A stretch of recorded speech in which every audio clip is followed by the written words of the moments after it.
ने मुझे यहाँ बोलने का मौका दिया और जो हमारे बीच यहाँ श्रीमान दीपेंद्र हुड्डा जी और श्रीमान जयप्रकाश जेपी जी यहाँ उपलब्ध है, उनका भी तहे दिल से धन्यवाद करती हूँ कि वो हमेशा हमारे सुख दुख में हमेशा हमारे साथ रहे हुए हैं। दीपेंद्र जी का तो मैं बार बार धन्यवाद करती हूँ कि वो हमारे धरना प्रदर्शन में भी हमारे साथ बार बार शामिल हुए। उन्होंने कहा है कि हम अपनी पहली कलम से स्कूल खुलवाएंगे। मैं उनका आभार व्यक्त करती हूँ कि वो हम बेटियों के बारे में इतना सोचते हैं। और मैं उस सरकार की निंदा करती हूँ कि जो बेटियों को धरने पर बिठा रही है, बेटियों के स्कूल बंद कर रही है। उनका तहे दिल से धन्यवाद जो हमारे साथ खड़े हैं, हमारे लिए लड़ रहे हैं। बहुत बहुत धन्यवाद। मैं आज हमारे गांव में जो आए थे भव्य बिश्नोई और कुलदीप बिश्नोई जी, मैं उनकी भी निंदा करती हूँ कि वो हमारे गांव में आए, हम पर दबाव डाल रहे हैं कि आप यहाँ धरने से उठ जाओ। हमको धमकियाँ दे रहे हैं कि धरने से उठ जाओ, हम आपके शिक्षक भेज देंगे। लेकिन शिक्षक ऐसे झूठे दिलासे देने से क्या होगा? जब तक स्कूल में शिक्षक नहीं आते, हम कैसे मान लें कि हमारे स्कूल में शिक्षक आ जाएंगे? जो वादे करते हैं, करोड़ों रुपए के बिजनेस करते हैं, डील करते हैं, वो क्या 4 शिक्षकों की बचत नहीं निकाल सकते अपने बिजनेस से? और वो आज गाँव में गए हैं तो किस लिए गए हैं? अपने निजी स्वार्थों के लिए गए हैं, अपने वोटों के लिए गए हैं। भव्य बिश्नोई जी थे, वो चौधरी भजनलाल जी, वो कभी नहीं कहते थे कि मैं बिश्नोई हूँ, वो हमेशा अपना नाम कैसे लिखवाते थे? चौधरी भजनलाल। लेकिन कुलदीप बिश्नोई जी है, वो पूरे विश्व में ये कहते फिरते हैं कि मैं बिश्नोई हूँ। बिश्नोई का मतलब क्या है? जम्बेश्वर भगवान जी के उन्होंने 29 नियम का पालन किया है क्या?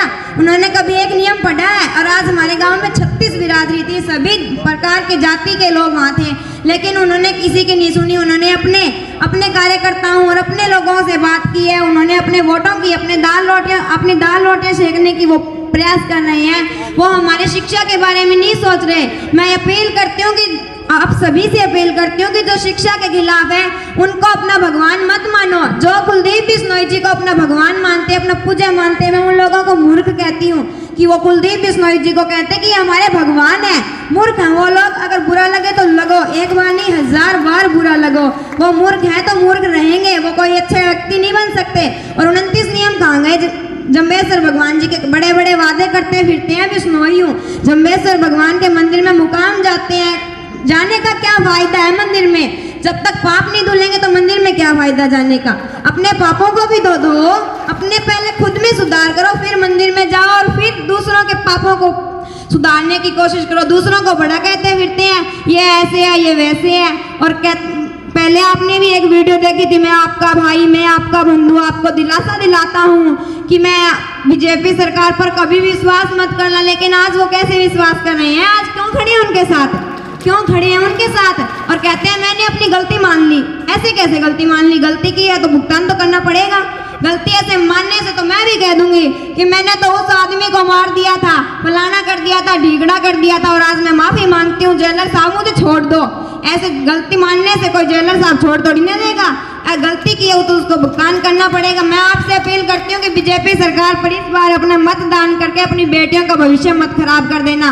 प्लीज आपसे हाथ जोड़कर रिक्वेस्ट है कि अपनी बेटियों का भविष्य मत बर्बाद कर देना। अगर आपने बीजेपी सरकार को इस बार वोट डाल दिया ना, तो आपकी बेटियों की लाइफ बर्बाद हो जाएगी। अपनी बेटियों को अगर आप बनाना चाहते हो, अपनी बेटियों का भविष्य देखना, भारत देश का भविष्य देखना चाहते हो, तो भाजपा सरकार पर अपना मत डालकर अपना आपके पास हथियार है वोट, और वोट आप अगर गलत डाल दिया तो आप अपनी बेटियों का भविष्य खराब कर दोगे। बेटियों का भविष्य बचाना चाहते हो तो कांग्रेस पार्टी को भी चुन सकते हो, क्योंकि हुड्डा सरकार जी का पहले बहुत विकास हुआ। इन्होंने बहुत सारे कॉलेज बनवाए हैं, बुढ़ापा पेंशन भी बढ़वाई है इन्होंने, बहुत सारे इनके वो काम किए हुए हैं। उनको पीछे वाले कामों को भी याद करो और आगे भी बहुत विकास करेंगे। दीपेंद्र जी का मैं धन्यवाद करती हूँ कि उन्होंने कहा कि हम लोकसभा नहीं चलने देंगे अगर स्कूल में शिक्षक नहीं आए, स्कूल नहीं खुले। तो मैं आप उनसे भी बहुत सारी उम्मीद है मेरे गाँव को कि वो उनकी सरकार बनते ही हमारे सबसे पहले स्कूल खुलेंगे और आप सभी बेटियों की, सभी बेटों की भी भविष्य बन जाएगी। बेटों के जितना प्यार दो बेटियों को,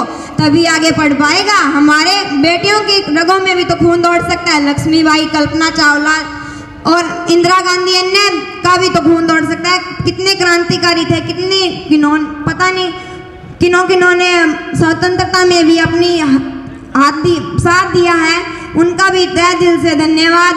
उनका भी बहुत आभार व्यक्त करती हूँ कि उन्होंने हमारा साथ दिया। मैं भी उनके जैसा बनना चाहती हूँ, मैं भी एक झांसी की रानी जैसा बनना चाहती हूँ कि बड़ी होकर देश की सेवा कर सकूँ, देश की रक्षा कर सकूँ। अगर मैं देश के काम आ सकी तो मैं भी बहुत अपने खुद पर गर्व मुझे महसूस होगा कि मैं एक देश के काम आ सकी। मेरे पापा ने मुझे इस काबिल बनाया कि मैं देश के काम आ सकी। अगर जो देश के काम ना आए वो कैसा इंसान, जो देश का प्रति अपनी जान ना न्यौछावर कर सके वो कैसा इंसान, जो देश के प्रति लड़ता है वही अच्छा इंसान है। आपसे भी बार बार अपील है कि सही को इस बार चुनना। इस बार अगर आपने भाजपा सरकार को चुन लिया ना तो अपनी बेटियों की भविष्य खराब हो जाएगा। हाथ जोड़कर विनती है कि आप चुनना तो इस बार कांग्रेस सरकार को ही चुनना। मैं तो यही चाहती हूँ कि अगर आपने ये सरकार चुन ली तो आपकी बेटियों की लाइफ बन जाएगी, आपके बेटियों का भविष्य बन जाएगा, झांसी की रानी के जैसा बन जाएगी। और यहाँ मुझे बोलने का मौका दिया, आप सभी ने मुझे सुना, इसके लिए आपका बहुत बहुत धन्यवाद। जय हिंद, जय भारत।